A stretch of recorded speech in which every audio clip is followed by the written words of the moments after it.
Hello students, welcome to फ्यूके education. मैं रश्मि परिहार आज आपके लिए लाई हूँ क्लास 12 फर्स्ट चैप्टर से कुछ शॉर्ट आंसर। ठीक है, तो स्टार्ट करते हैं। जो आपके लिए इम्पोर्टेंट क्वेश्चन है ये, तो स्टार्ट करते हैं आज की क्लास। तो हमारा फर्स्ट क्वेश्चन है, सूक्ष्म अर्थशास्त्र का अर्थ है यह इस प्रकार व्यक्तिगत आर्थिक एजेंटों के निर्णय का अध्ययन करता है। ठीक है, तो सूक्ष्म अर्थशास्त्र का क्या अर्थ है? यह किस प्रकार से व्यक्तिगत आर्थिक एजेंटों का निर्णय करता है। तो इसका उत्तर जो लिखा हुआ है उसको मैं आपको एक्सप्लेन भी कर रही हूँ। ठीक है, सूक्ष्म अर्थशास्त्र उस शाखा का अध्ययन है जो व्यक्तिगत एजेंटों जैसे उपभोक्ता, उत्पादकों और बाजारों के निर्णयों का अध्ययन करता है। यह समझने का प्रयास करता है कि प्रत्येक व्यक्ति या इकाई अपनी सीमित संसाधनों का उपयोग कैसे करती है और कैसे वे बाजार में बातचीत करते हैं। ठीक है, तो अगर आपने प्रीवियस वीडियो देखे हैं हमारे, तो हमने उसमें बहुत अच्छे से इन चीज़ों को एक्सप्लेन किया है, चैप्टर को बहुत अच्छे से समझाया है और इस चीज़ का एकदम हमारा कॉन्सेप्ट तो क्लियर होना चाहिए। ठीक है, तो सूक्ष्म अर्थशास्त्र क्या है आपको पता है ना, माइक्रो बात हो रही है माइक्रो की, है ना। ठीक है, तो छोटी इकाइयों का अध्ययन करते हैं जिसमें, है ना।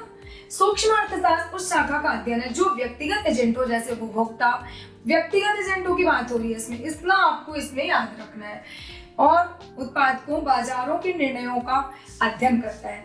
मतलब अध्ययन इन सब चीजों का कर रहा है, पर वो क्या है, व्यक्तिगत है। ठीक है, पर्सनल व्यक्तिगत एजेंटों जैसे उपभोक्ताओं, उत्पादकों और बाजारों के निर्णयों का अध्ययन करता है। ये समझने का प्रयास करता है कि प्रत्येक व्यक्ति या इकाई अपने सीमित संसाधन, मतलब अपने कम संसाधनों से किस प्रकार कैसे उपयोग करती है, अपने सीमित संसाधनों को उपयोग कैसे करती है। ठीक है, कि हमारे पास संसाधन कम है तो हम उनका उपयोग कैसे करें। हम इसी संसाधन को आप अपने घर में भी देख रहे हो कि भाई हमारे पास ये संसाधन है तो हम इसका कैसे उपयोग करें कि मतलब हम इसको अच्छे से उपयोग करें कि इसकी अच्छे से पूर्ति हो जाए उस काम की जिसको हम कर रहे हैं। तो और कैसे वे बाजार में बातचीत करते हैं। तो ठीक है, ये बाजार की बात है ना, कि हम सीमित संसाधनों का उपयोग कैसे करें और किस प्रकार से हम बाजार में बातचीत करें। ठीक है, और हम अपने सीमित संसाधनों का उपयोग किस प्रकार से करें कि उसके साथ न्याय हो सके और जो भी हम काम कर रहे हैं उसमें इसका जो डिस्ट्रीब्यूशन है वो अच्छे से इसका हम अच्छे से बांट सकें। ठीक है, तो सूक्ष्म अर्थशास्त्र का अर्थ है कि यह उस शाखा का अध्ययन है जो व्यक्तिगत एजेंटों और उपभोक्ता, उत्पादकों और बाजारों के निर्णय का अध्ययन करता है। और ये आर्थिक एजेंटों का निर्णय करता है ना, इसलिए पूछा है ना क्वेश्चन में कि ये किस प्रकार से व्यक्तिगत आर्थिक एजेंटों का निर्णय करता है। तो ये किस प्रकार से व्यक्तिगत आर्थिक एजेंटों का निर्णय करता है कि ये समझने का प्रयास करता है कि प्रत्येक व्यक्ति, यहाँ पे व्यक्तिगत बात होती है ना, तो प्रत्येक व्यक्ति को लिया है कि अपनी इकाई अपने सीमित संसाधनों का उपयोग कैसे करती है। ठीक है, हमारे पास रिसोर्सेज कम है, संसाधन सीमित है, तो हम उनका उपयोग किस प्रकार से करें और हम बाजार में बातचीत किस प्रकार से करें, जिसमें है ना कि हम अपने मार्केट में अपनी बातचीत को किस प्रकार से रखें। ये हमारा सूक्ष्म अर्थशास्त्र का अर्थ हो गया, और किस प्रकार से यह व्यक्तिगत एजेंटों का निर्णय का अध्ययन करता है, ये हमारी हो गई। तो इतना तो क्लियर हो गया है ना, क्योंकि यही चीजें हमने लेसन में भी बहुत अच्छे से समझी थी। ठीक है, हमें मांग और पूर्ति के नियमों का विस्तार से समझाइए, ये आपको एग्जाम में हमेशा पूछता है। ठीक है, कि मांग और आपूर्ति के नियम। तो देखिए, मांग का कानून क्या कहता है, पहले हम इस पे देखते हैं कि मांग का कानून कहता है कि अन्य कारकों को स्थिर रहने पर, अन्य कारकों की स्थिर रहने पर, मतलब अन्य कारक जो है, कारक भी हमने अभी देखे वीडियो में, अगर प्रीवियस वीडियो देख रहे हैं हमारे, तो कारक कौन कौन से होते हैं उनके बारे में बात हो रही है कि जो कारक है वो कैसे रहते हैं, स्थिर रहे, उनमें कोई चेंजेस ना हो, कोई बदलाव ना हो। जब वस्तु की कीमत घटती है तो मांग क्या हो जाता है, बढ़ती है।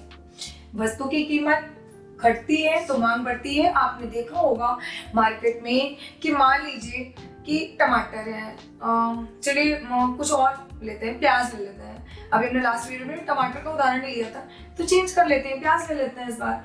ठीक है, मान लीजिए प्याज है और उस वस्तु की कीमत घटती है तो मांग क्या हो जाता है, बढ़ती है।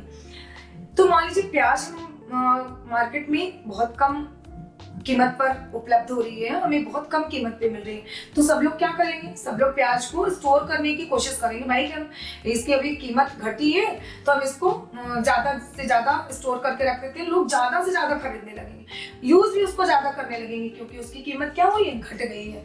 तो लोग क्या करेंगे, उस चीज की मांग बढ़ जाती है क्योंकि लोग उसको ज्यादा खरीदने लगते हैं। जाहिर सी बात है आप भी खरीदेंगे अपने घर में, भाई लगे भाई है प्याज की कीमत घट गई है, चलो भाई ज्यादा खरीद के रख लेते हैं और यूज भी ज्यादा करते हैं। ठीक है, आपूर्ति का कानून क्या कहता है, यहाँ पे तो मांग का नियम हो गया, ये आपने देखा कि मांग का नियम क्या कह रहा है। आपूर्ति का कानून क्या कहता है कि अन्य कारकों को स्थिर रहने पर, ठीक है, यहाँ पे अन्य कारकों के स्थिर रहने की बात हुई थी कि वस्तु की कीमत घटती है तो मांग बढ़ जाती है, लेकिन यहाँ पे क्या बात हो रही है कि अन्य कारक स्थिर रहे, अन्य कारक क्या रहे, स्थिर रहे, उनमें कोई बदलाव ना हो, कोई चेंजेस ना हो। जब वस्तु की कीमत बढ़ती है तो आपूर्ति बढ़ जाती है। ठीक है, अब यहाँ पे आपको ये बहुत ध्यान देने वाली चीज है कि वस्तु की कीमत जब बढ़ जाती है, जब किसी की वस्तु की कीमत बढ़ जाती है तो उसकी आपूर्ति भी बढ़ जाएगी। भाई अगर मान लीजिए मार्केट में उस वस्तु की कीमत ज्यादा बढ़ रही है तो लोग उसको जो उत्पादन करेगा उस वस्तु को ज्यादा बनाएगा, है ना, क्योंकि उसकी डिमांड ज्यादा हो रही है, उसकी आपूर्ति भी ज्यादा होगी, तो उसकी आपूर्ति ज्यादा होगी क्योंकि लोग ज्यादा खरीद रहे हैं वस्तु को, है ना। जब वस्तु की कीमत बढ़ती है तो आपूर्ति बढ़ जाती है क्योंकि लोग तो कम खरीदते हैं, लोग तो कम खरीदते हैं, बट आपूर्ति क्या होती है, उसकी बढ़ जाती है क्योंकि कीमत बढ़ी है तो लोग उसको खरीदना कम कर देंगे, तो चीज क्या हो जाएगी, बढ़ जाएगी, है ना, ऑटोमेटिक, क्योंकि लोग खरीदेंगे नहीं क्योंकि उसका प्राइस तो बढ़ चुका है। तो जो उत्पादक करता है, उत्पादक जिसने उत्पादन किया उस चीज का, तो उसके पास उस चीज की संख्या बढ़ जाएगी क्योंकि लोग मार्केट में खरीदना कम कर देंगे, है ना, क्योंकि लोग वहां पे मार्केट में खरीदना कम कर देंगे। और कम खरीद करेंगे क्यों, क्योंकि वस्तु की कीमत बढ़ी है। भाई लोग अगर वस्तु की कीमत बढ़ती है तो लोग उसको खरीदना कम कर देते हैं, ये सिंपल सी बात है क्योंकि हमने यहाँ पे पढ़ा है। और तो फिर सामान की आपूर्ति क्या हो जाएगी, बढ़ जाएगी, सामान ज्यादा क्वांटिटी में बच जाएगा, लोग खरीदेंगे नहीं। तो इन दोनों नियमों का प्रत्यक्ष संबंध कीमतों और मात्राओं के साथ होता है। तो इनका कीमतों के साथ और मात्राओं के साथ कैसे होता है, देखिए, कीमत बढ़ी है, कीमत घटती है तो मांग बढ़ जाती है, और अगर वस्तु की कीमत बढ़ जाती है तो ज्यादा मात्रा वस्तु की बच जाती है क्योंकि बिकता ही नहीं है सामान, भाई लोग खरीदे ही नहीं रहे क्योंकि मांग क्या हो गया है, क्योंकि कीमत बढ़ी है, वस्तु की कीमत बढ़ी है तो उस सामान की डिमांड कम हो गई और वो सामान की आपूर्ति ज्यादा हो गई क्योंकि वो मार्केट में बच गया, उत्पादनकर्ता के पास बच गया, जिसने उत्पादन किया उसके पास भी सामान की आपूर्ति ज्यादा हो जाती है। फैक्ट्रियों में, गोदामों में माल ज्यादा बच जाते हैं, भरे पड़े रहते हैं। ठीक है, अब सीमांत लागत और औसत लागत के बीच अंतर को आपको समझाना है। ठीक है, सीमांत लागत और औसत लागत, ये हमने पढ़ा है ना, सीमांत लागत और औसत लागत के बारे में भी। तो हम इसमें देखते हैं, सीमांत लागत वह लागत होती है जो एक अतिरिक्त इकाई उत्पादन करने के लिए होती है। अभी इसके पहले भी हमने एमसीक्यूज जो हमने पढ़े थे उसमें भी हमने इस चीज को समझा था, और हमने जब चैप्टर पढ़ा तब भी हमने इस चीज को अच्छे से समझा था। तो सीमांत लागत क्या होती है, जब अतिरिक्त इकाई उत्पादन करने के लिए होती है, जबकि औसत लागत क्या होती है, कुल उत्पादन। तो यहाँ पे देखिए अतिरिक्त इकाई की बात हो रही है, यहाँ पे कुल उत्पादन, कुल उत्पादन लागत क्या होता है, औसत, कुल उत्पादन लागत क्या होता है, औसत, और एक अतिरिक्त इकाई उत्पादन करने के लिए जो होती है सीमांत लागत होती है।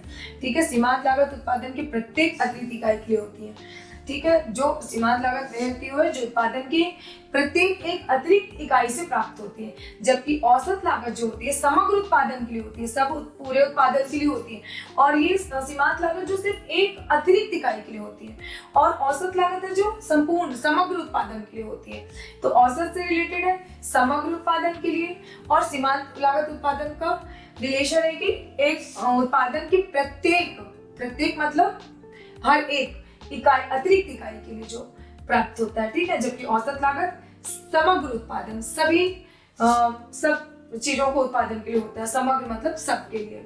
ठीक है, तो यहाँ पे आपने देखा कि सीमांत लागत क्या है, वह लागत होती है जो एक अतिरिक्त इकाई को उत्पादन के लिए प्राप्त होती है, और जबकि औसत लागत कुल उत्पादन से, कुल मतलब टोटल उत्पादन से जो रिलेट करता है वो औसत उत्पादन है। सीमांत लागत उत्पादन के प्रत्येक अतिरिक्त इकाई से प्राप्त होती है, जबकि औसत लागत समग्र उत्पादन के लिए होती है। यहाँ से तो आपको डिफरेंसेस भी पता चल रहा है, मतलब यहाँ पे अगर आपको अंतर भी बताना है ना ज्यादा उसमें, तो आप अच्छे से बता सकते हैं। और यहाँ पे सीमांत लागत और औसत लागत की अगर डेफिनेशन भी पूछ रहा है तो भी अपने आप अच्छे से बता सकते हैं, ठीक है। कि परिभाषा भी अगर पूछे भाई सीमांत लागत क्या है, औसत लागत क्या है, तो वो भी आप बता सकते हो। और इनके बीच में अंतर क्या है वो भी आप बता सकते हो।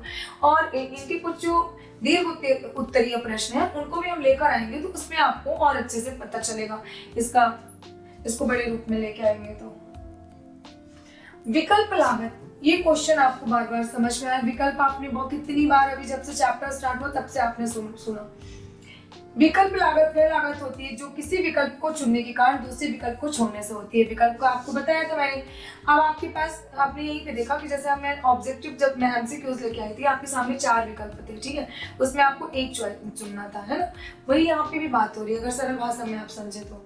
विकल्प लागत का अर्थ समझाएं और इसका किसी उत्पादक के निर्णय पर क्या प्रभाव पड़ता है, ठीक है। तो ये है क्या विकल्प लागत, और इसका किसी उत्पाद के निर्णय पर क्या प्रभाव पड़ सकता है, ठीक है। तो विकल्प लागत वह लागत होती है जो किसी विकल्प को चुनने के कारण दूसरे विकल्प को हमें छोड़ना पड़ता है। जब हम एक विकल्प को चुनते हैं और दूसरे विकल्प को हम छोड़ देते हैं। जैसे हमारे पास 2 ऑप्शन आए थे, जब हमने लेसन समझा था उसमें देखा ना भाई हमारे पास 2-3 ऑप्शन है, तो हमको भाई ये वाला अच्छा है तो हमने इसको चुन लिया और दूसरे को छोड़ दिया, ठीक है।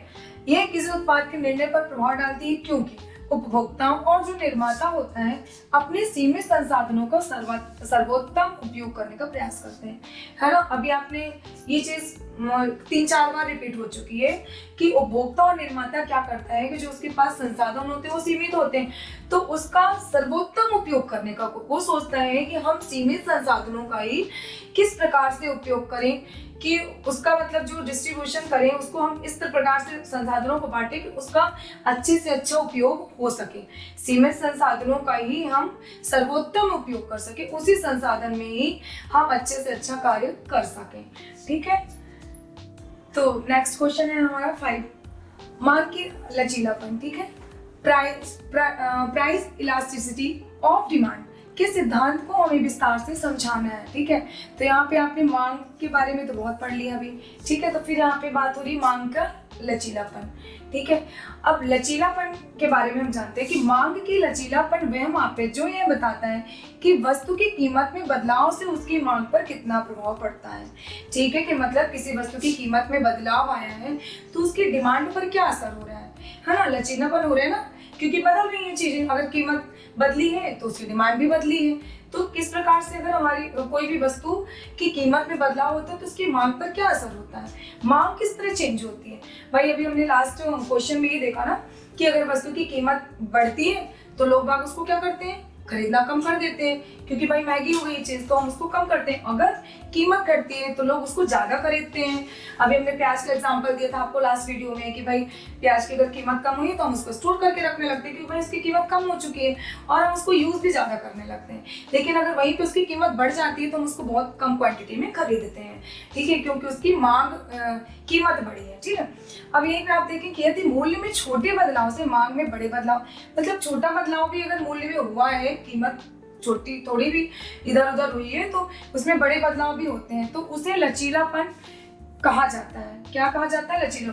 मतलब भले ही छोटे थोड़ा ही कीमत बढ़ी है लेकिन चेंजेस आए हैं, ठीक है, बड़े बदलाव उसमें हुए हैं। छोटा भले ही थोड़ा ही कीमत बढ़ी है घटी है तो भी उसमें चेंज आया तो हो गया उसका लचीलापन। यदि मूल्य में बदलाव के बावजूद अगर मान लीजिए किसी वस्तु की कीमत बदली है, ज्यादा बढ़ी है, ठीक है, लेकिन उस पर ज्यादा असर नहीं पड़ा वस्तु पर, मतलब किसी वस्तु की मांग बढ़ी है या घटी है, कीमत बढ़ी है या घटी है, तो बस मतलब उसकी डिमांड पर कोई असर नहीं पड़ रहा है क्योंकि वो हम खरीदना ही है, क्योंकि वो हमारे जीवन के लिए जरूरी है, हमारी जरूरत में है, मतलब हमारे लिए जरूरत है, उसके बिना काम नहीं हो सकता है। जैसे आप फॉर एग्जांपल ले लीजिए मोबाइल का, ठीक है, मोबाइल फोन हम सबके लिए जरूरी, भाई हम चाहे छोटा सा लें चाहे बड़ा फोन लें, चले महंगा से महंगा, भाई जिसके पास जितने पैसे हैं उसके हिसाब से वो खरीदेगा।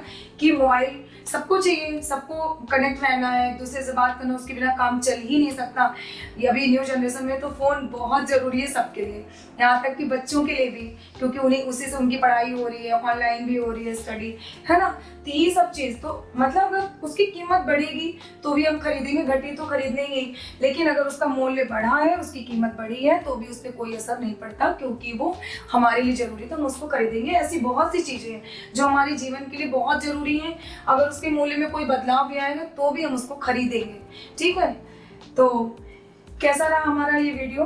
तो एक और देख लीजिए कि तो उसे क्या कहते हैं, अंकुर, इन इलास्टिक कहा जाता है। ठीक है, तो अब आपने समझ लिया कि मांग का लचीलापन क्या है, किस प्रकार से कीमत बढ़ती है तो उसकी डिमांड में क्या बदलाव आते हैं, अगर कीमत बढ़ी भी है तो भी कोई बदलाव नहीं होता।